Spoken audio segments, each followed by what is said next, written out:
আমি সাতক্ষীরা ফেডারেশনের গাজী নজরুল ইসলামের অপকর্মের কারণে আমি এই দলটাকে অব্যাহতি দিয়ে আমি একজন কর্মী ছিলাম, কিন্তু সেদিকে বাদ দিয়ে আমি কোনো রাজনীতি করবো না বা কোনো দলের সমর্থন করবো না। এজন্য দুধ দিয়ে গোল করছি।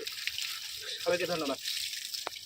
মঞ্জু সর্দার, আমি হরিণাগাড়ি গ্রামে বাস করি। আমি জামাত ইসলামের একজন কর্মী ছিলাম, কিন্তু আমাদের এমপি সাহেবের এই অকর্মের কারণে আমি এই দল থেকে আর কোনো কার্যক্রম বা কোনো কার্যক্রমে কোনো জায়গায় আমি সংযুক্ত থাকবো না।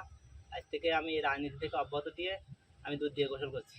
আমি কোনো রাজনীতি আমার জীবনদশার কোনো রাজনীতি করবো। সবাইকে ধন্যবাদ।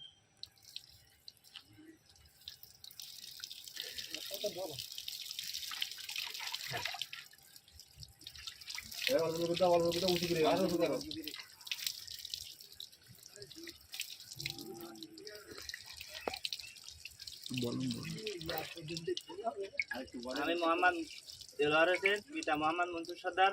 আমি হরিণাগ্রামী গ্রামে বাস করি।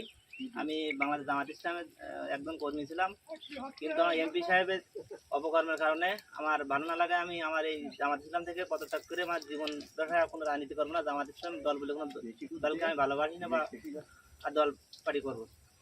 এই জন্য আমি দুধ দিয়ে গোসল করছি। সবাইকে ধন্যবাদ।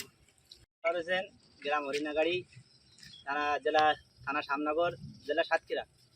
আমি সাতক্ষীরা ফেডারেশনের গাজী নজরুল ইসলামের অপকর্মের কারণে আমি এই দলটাকে অব্যাহতি দিয়ে আমি একজন কর্মী ছিলাম, কিন্তু সেদিকে বাদ দিয়ে আমি কোনো রাজনীতি করবো না বা কোনো দলের সমর্থন করবো না। এজন্য দুধ দিয়ে গোল করছি।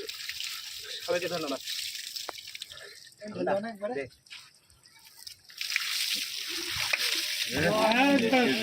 আরে